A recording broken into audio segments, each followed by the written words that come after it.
ওই ফুত বিদেশ, আমনের ফুত ইটালি থাকে।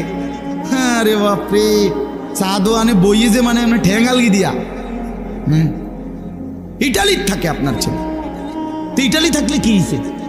ইটালি থাকলে একবারে সান কফাল নাকি? লন্ডন থাকলে এটা একবারে কফাল। তো যারা ইটালিতে জন্ম নিছে,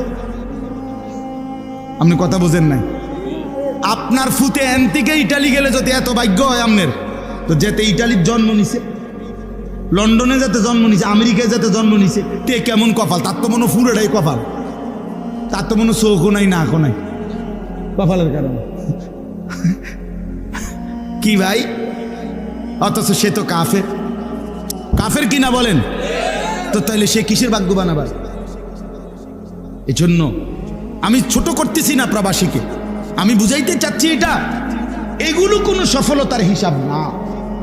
সফলতার হিসাব হলো বন্দিগি।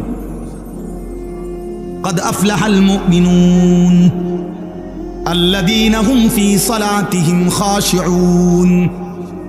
আল্লাহ বলে মুমিন সফল হয়েছে। যদি বলি আল্লাহ কেমনে সফল হইছে? ফুদ বিদেশ পাঠাইয়া, বাড়িতে বিল্ডিং কইরা?